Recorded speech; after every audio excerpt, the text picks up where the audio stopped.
यहां देख, यहां नहीं, वो यहां दिखेंगे। अंतर में दर्शन होगा, बाहर में नहीं। चलो उठो। सब लोग थक गए थे, कहकर निवेदन करके, पर बहन का प्यार और बहन का अधिकार, उसने कहा। नंदीवर्धन खड़े हो गए। सबको मन में आया, चलो अब ये खड़े हो गए। बस बात कुछ ऐसी है। एक थी राजकुमारी, छोटी सी लोक कथा, इतनी सी छोटी सी। एक राजकुमारी, उसका विवाह करने के लिए कहीं उसके पिता ने, राजा ने संबंध कर दिया। वो राजकुमारी विवाह करवाना नहीं चाहती थी।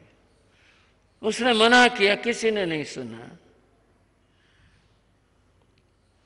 राजकुमारी ने शाम को मौका देखा। सब कर्मचारी अपने काम में लगे थे, परिवारजन भी सब रिश्तेदारों में लगे थे। उसे मौका दिखाई दिया और वह घर से निकल गई। इस बात की कोई तारीफ नहीं है, ये तो कहानी है कि उसने कोई बढ़िया काम किया घर से निकलने का, पर कहानी है ये। वो निकल गई। वो जाए तो जाए कहाँ, अंधेरा हो गया।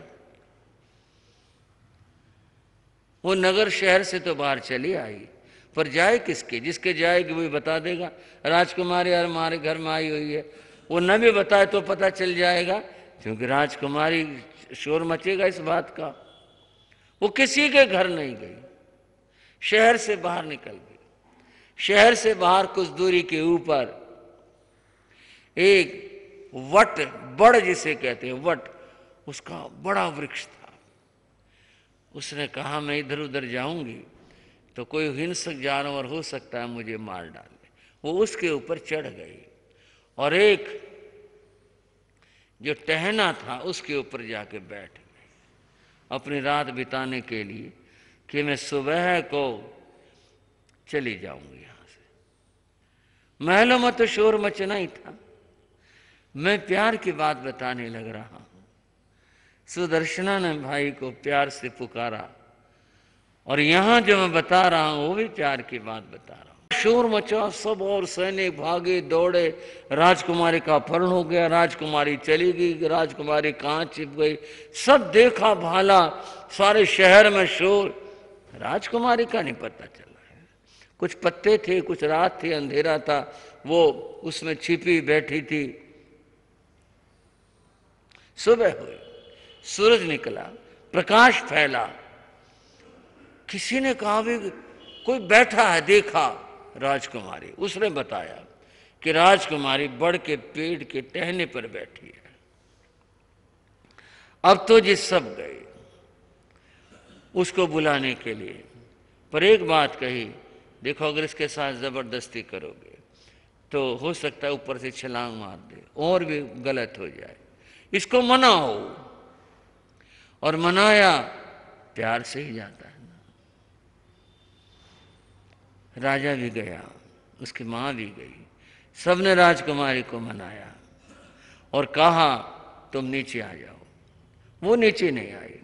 नगर के बहुत लोग गए, वो नीचे नहीं आई।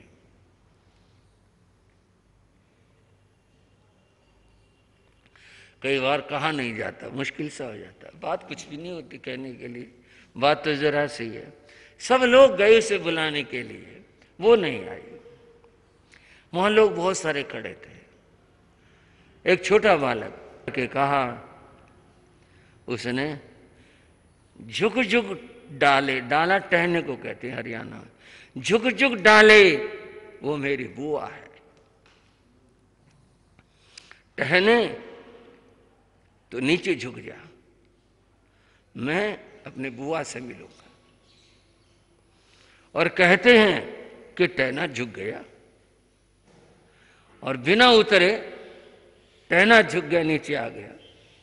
और उसने उस अपने भतीजे को उठाया, गले लगाया, सीधे सीधे महल में चले आई। प्यार की बात ऐसी होती है, जहां लगाव होता है उसकी बात ऐसी होती है।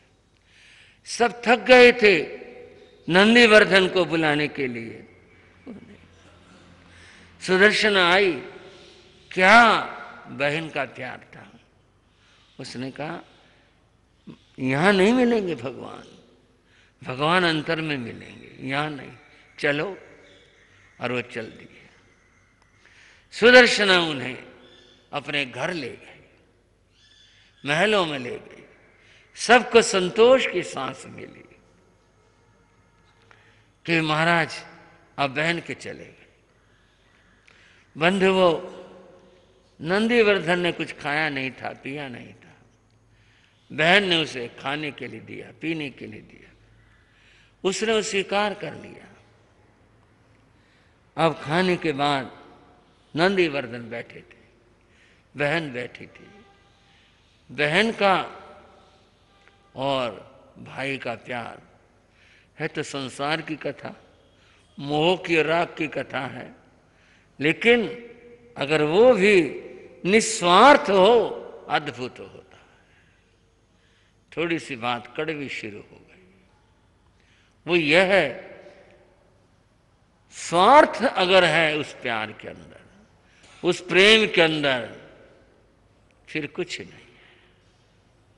स्वार्थ अगर किसी भी तरह का, किसी प्रकार का, और अगर वह निस्वार्थ भाव है, ये मेरा भाई है और भाई ये मेरी बहना है, इतना है, तो बंधुओं वो जीवन में एक दूसरे के का साथ देते हैं।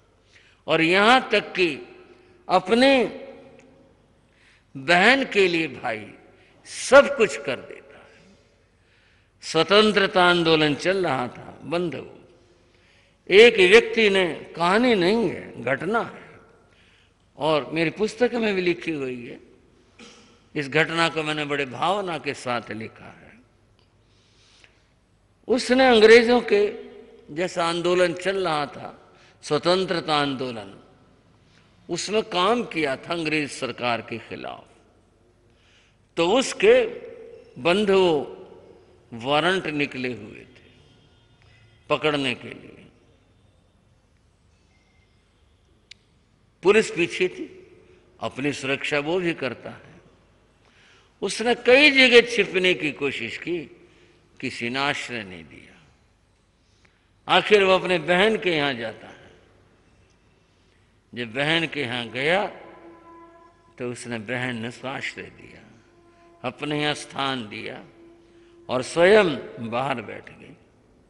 ढूंढते हुए पुलिस वहां भी पहुंची। और क्या बताऊं आपको, बड़ी विचित्र कथा है। बहन पुलिस से संघर्ष में उलझ गई, कुर्बान हो गई अपने भाई के लिए। उसने पुलिस को पकड़ने नहीं दिया भाई को, उसको मौका लग गया, वो निकल गया, वो तो आगे की बात है, वो तो अलग बात है। लेकिन एक बहन अपने भाई के लिए कुर्बान हो जाती है। कितनी, क्या अद्भुतता है, क्या विचित्रता है। और कड़वी बात जो मैं कह रहा था, जब भाई कई हों और बंटवारा होता है तो बहनें भी बट जाती हैं।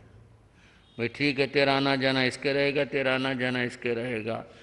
तो कई बार यूँ देख लिया जाता है, जो संपन्न भाई है बहनें भी उसी का लालच करती है, भाई इसके साथ आना जाना रहेगा, तीज त्योहार के ऊपर कुछ मिलेगा।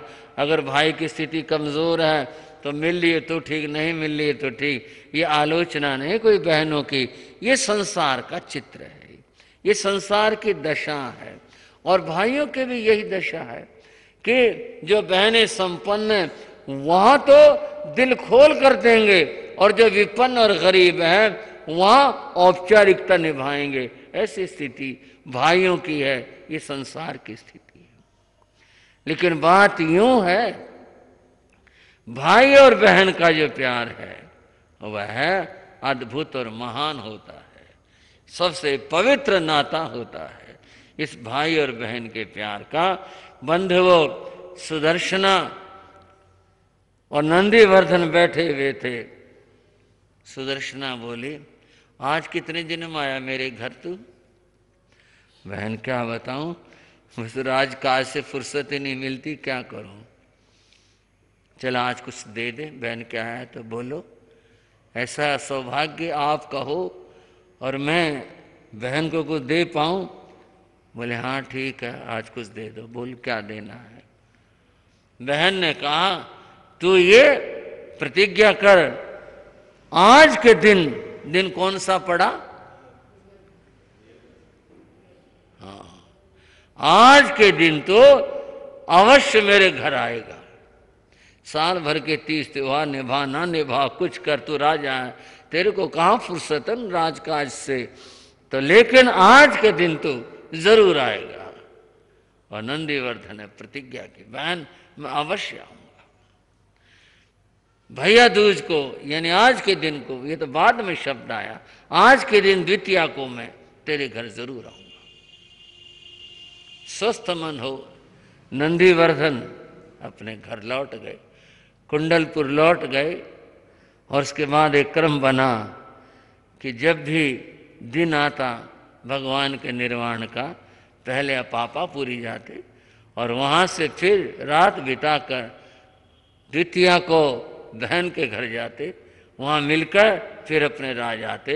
और जैन धर्म में भैया दूज की यही कथा है, ऐसा ही कहते हैं। 2 पर्व हैं भाई और बहनों के, एक रक्षाबंधन और एक भैया दूज। दोनों भाई बहनों के पर्व हैं। अंतर इतना है, रक्षाबंधन पर बहन भाई के घर जाती है, भैया दूज पर भाई बहन के घर जाता है। ये इसका अंतर है, लेकिन भाई और बहन के मिलन की अद्भुत कथा है। वैदिक पुराणों में जो कथा है भैया दूज की, वो ये है। यमराज का नाम तो बड़ा वैसे भी ऐसा है, खतरनाक कह लो और भय देने वाला कह लो, लेकिन वो दुनिया के लिए कुछ भी हो, घर परिवार तो उसका भी है। यम की जो बहन थी उसका नाम यमी था। यमी का भी विवाह हो चुका था, वो जा चुकी थी अपने घर, ससुराल में थी वहां। यमराज कभी भी कहीं गए नहीं, कारण कि उनकी ड्यूटी इतनी सख्त थी। कोई दिन घड़ी हो तो दुनिया में से जब कोई न मरे और वो वहां ना पहुंचे, और वहां पहुंचे उसका फैसला करना, उसके कर्मों का खाता देखना। एक दिन ऐसा आया, ये संयोग था, एक दिन ऐसा आया कि जब कहीं किसी की मृत्यु न हुई, यमराज खाली बैठे थे। अब वो खाली बैठे, स्टाफ भी खाली बैठा था। आज की भाषा में कह रहा हूं, जो थे वो सब चित्रगुप्त दूसरे, बोले भी आज तो कोई आया नहीं, हिसाब किताब किसका देखें, खाली बैठे थे। यमराज कहने लगे मैं कभी यमी के घर नहीं गया, चलो आज वहीं जाते हैं, और तो कुछ काम है नहीं, कोई आ नहीं रहे आज तो। यमराज अपने बहन के गए, यमी के गए। वो तो बड़ी प्रसन्न हुई, भाई आ गए, बहुत प्रसन्न हुई। उसने स्वागत किया, पूछा आज कैसे आया तू? बताया आज कोई आया नहीं वहां, आज जो खाली था मामला, इसलिए मैं आ गया। अच्छा, जो भी कुछ बात थी, भाई बहनों की बात हुई, खाना पीना जो कुछ हुआ रहा होगा, सब हुआ। यमराज बोला अच्छा बहन अब मैं चला। उन्होंने कुछ दान दक्षिणा देनी चाहिए बहन को।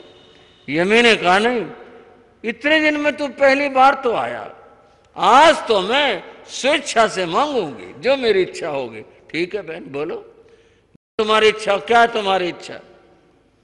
उसने कहा कि तुम प्रत्येक कार्तिक शुक्ल द्वितीया को मेरे घर आओगे, और सुनो आज जो वैदिक परंपरा की बात था, पैसा उधार न देना। महाराज जी ने नई धारणा दे दी, मैं कोई नई धारणा, मैं तो प्रस्तुत करता हूं कहाँ कहाँ क्या क्या मान्यता है। यमी ने कहा कोई भाई कोई बहन भाई से वंचित न रही, इसलिए मेरा कहना है कि आज के दिन जो भाई अपने बहन के यहाँ जाए तो उसकी आयु का वर्धन हो और तेरे दूत उसे उठा कर ना ले जाए। तथास्तु। और ऐसा कहकर यमराज चला और ठीक है। इस तरह की मान्यताएं हैं, कथा है। और तब से वैदिक परंपरा के अंदर ये भ्रातृ द्वितीया भैया दूज मनाई जाने लगी। वहाँ उस रूप में यूँ सोचा जाता है। और यहाँ भाई बहन का मिलन बताया गया, नंदीवर्धन और सुदर्शना का। इस तरह से नंदीवर्धन प्रतिवर्ष आते रहे और फिर बहन और भाई का ये मिलन इस दिन में होता रहा। और भाई और बहनों का ये प्यार सदा सदा बढ़ता रहे और बढ़ता रहे। आपके जीवन में भी ये आनंद और मंगल के पल सदा सदा बने रहें, यही कामना करते हैं। तो पंच पर्वी जो कहलाते 5 पर्व, उनमें से ये अंतिम पर्व है जो भैया दूज के नाम से जाना जाता है।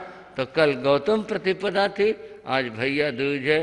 इस तरह से इन पर्वों की श्रृंखला है और हमारी चर्चाएं चल रही हैं भगवान के मंगलमयी धर्म देशना श्री उत्तराधयन सूत्र की।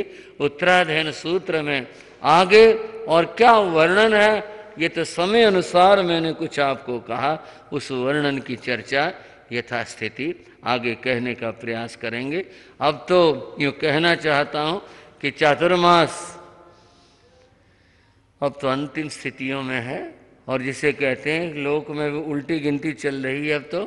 अब तो फटाफट जो है चातुर्मास समापन की ओर है। जो इसमें हो सके धर्म लाभ उठा लें, प्रभु की वाणी सुन लें। अब आपने भी सारे काम पूरे कर लिए हैं लौकिक आचार के, भगवान की वाणी सुनो, श्रद्धा भक्ति के साथ में जीवन आनंद में होगा। आज की चर्चा को इसके साथ विराम देता हूँ।